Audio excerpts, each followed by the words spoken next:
नमस्कार दोस्तों, मैं राघवेंद्र सिंह, मेरे साथ है मनीष। आज बात करेंगे उत्तर प्रदेश के सबसे कद्दावर नेता मोहम्मद आजम खान साहब की, जो कि जेल से करीब-करीब 5 साल के बाद उनको ज़मानत मिली, जो उनके ऊपर 114 मुकदमे थे, वो छूट के आए हैं वापस। तबीयत अभी भी ख़राब है। उनके बारे में बात करेंगे कि एक 50 साल से जो आदमी राजनीति में है, 10 साल से 10 बार का विधायक है, राज्यसभा सांसद, लोकसभा सांसद, 4 बार के कैबिनेट मंत्री, जितना गुनाह उनका सिर्फ़ इतना था कि उन्होंने गरीबों बच्चों के हाथ में एक कलम दे दिया था।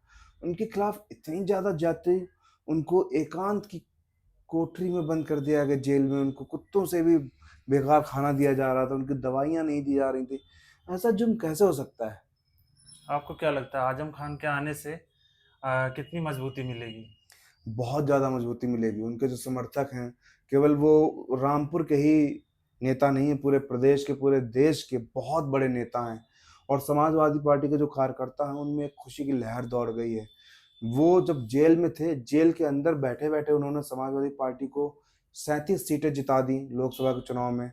अब वो बाहर आ गए हैं, तो उनको समाजवादी पार्टी की सरकार दोबारा से लाने में, 2027 में लाने में बहुत बड़ी भूमिका अदा करने वाले हैं।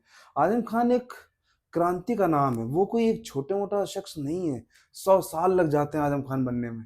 आज़म खान, योगी जी ने पता नहीं क्यों उनके खिलाफ इतने मुकदमे लिखवा दिए। बकरी चोरी, भैंस चोरी, जेब में हाथ डाल के 16,000 रुपए चुरा लिए, मुर्गी की चोरी नहीं, मुर्गी की डकैती, किताब चोरी, ऐसे-ऐसे मुकदमे लिखवा दिए गए। वो रो रहे हैं, अभी भी उनके इतने साक्षात्कार आ रहे हैं टीवी पे, रोते हुए दिख रहे हैं वो। योगी जी की आदतें कुछ अटपटी सी लगती कभी-कभी मुझे। योगी जी केवल अपना जो एक्शन होता है, मुख्तार अंसारी, अतीक अहमद, आज़म खान, इरफान सोलंकी, जब बात धनंजय सिंह की होती है, ब्रजेश सिंह की होती है, ऐसे राजा भैया की होती है, कोई कार्रवाई नहीं होती। पुलिस साँप सूंघ जाता पुलिस को। पत्रकारों पे एफआईआर लिखना हो तो लिख देती है उनकी पुलिस। कानपुर में जो अखिलेश दुबे था, उस पर कोई कार्रवाई नहीं हुई। सारा मामला ठंडा पड़ गया। जो पुलिस कमिश्नर थे, उनका ट्रांसफ़र कर दिया गया, दिल्ली चले गए। बाद में फिर से आज़म खान साहब की करूँगा। उनकी घर में ईडी आई, जाँच हुई, ईडी को आज़म खान साहब के पास ₹3500 मिले, उनके बेटे अब्दुल्ला के पास ₹11,000 मिले, उनकी बीवी जो प्रोफ़ेसर थीं, उनके पास ₹22,000 मिले, कुछ नहीं मिला। वो इतनी तंग गली में रहते हैं, जहाँ कार भी नहीं जाती है, बारिश में उनके घर में 2.5 फुट का पानी भर जाता है। और योगी जी ने उनका रिम्बर्समेंट भी तो नहीं किया था। मेदांता आप हॉस्पिटल में 5 महीने वो भर्ती रहे जब कोविड हुआ था उनको। 1.5 सीआर, 1.5 करोड़ रुपए का बिल था। आजाद भारत में पहली बार ऐसा हुआ होगा कि चुना हुआ प्रतिनिधित्व भर्ती या अस्पताल में 1 रुपए का रिम्बर्समेंट नहीं हुआ। वो आज भी कर्जदार हो रखे हैं, लोगों ने कर्जा देकर उनकी जान बचाई है। मतलब इतने जुल्म, इतनी नाइंसाफी शायद ही किसी को हुई होगी। तो आजम खान के आने से क्या जुल्म रुकेंगे? कुछ प्रभाव पड़ेगा क्या उनके आने से? हो सकता है कि उनको दोबारा जेल भेज दिया जाए, क्योंकि योगी जी का एक ही मकसद है, मुसलमान नेताओं को जेल में डालो। उनको पता नहीं क्या तकलीफ है। एक संत जो होता है, सच्चा संत जो होता है, वो किसी दूसरी जात से वैर कर ही नहीं सकता, नफरत कर ही नहीं सकता है। पता नहीं उन्हें आजम खान साहब से ऐसी क्या तकलीफ है।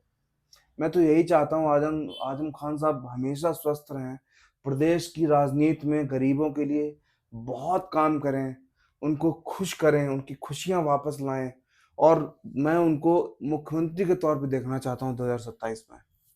अब मेरा लास्ट क्वेश्चन है। लोग बताते हैं कि इस तरह के आरोप जो है लगाते हैं कि ये कार्रवाई केवल मुसलमानों पे होती है। इस पे क्या बोलोगे? ये तो हकीकत है। देख कर ही कार्रवाई होती है। मैंने बोला भी था कि धनंजय सिंह, ब्रजेश सिंह, अक्षय प्रताप सिंह, गोपाल भैया, इन लोगों पे इतने मुकदमे दर्ज हैं, राजा भैया, कोई कार्रवाई नहीं, कुछ नहीं है। धनंजय सिंह क्रिकेट खेलते हैं, ब्रजेश सिंह तो बताते हैं पूरा बनारस का सारा खनन वगैरह जितना ठेके हैं सब ब्रजेश सिंह ही चला रहे हैं, पुलिस की सुरक्षा मिली हुई है, आराम से घूम रहे हैं। कोई मुसलमान अगर किसी की चैन तक ढूंढ लेता है तो उसकी टांग पे गोली पड़ जाती है।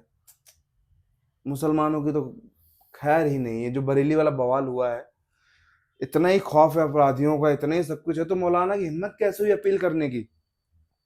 जो अपील की उसने कि आई लव मोहम्मद का हम बंद कर देंगे, अगर इतना ही डर था तो वो अपील ही नहीं करता। लोग हाँ। बाहर निकलते ही नहीं, तो आपका लॉ एंड ऑर्डर क्या कर रहा है? उनकी हिम्मत कैसे हुई सड़क पे आके बवाल करने की? आपकी पुलिस सो रही थी क्या? वेट कर रही थी कि कब बवाल हो, पत्थरबाजी हो तो हम करेंगे, उसके बाद फिर योगी जी मंच पे शुरू हो जाएंगे, हमने डेंटिंग कर दी, पेंटिंग कर दी। एक संवैधानिक पद पर बैठे हुए व्यक्ति को ये सब शोभा नहीं देता है। आज हमने आजम खान पे बात करी है और शीघ्र ही हम लोग इरफान सोलंकी जी पे बात करेंगे, जो कि रिहा होके आए हैं। आपका बहुत बहुत शुक्रिया। धन्यवाद।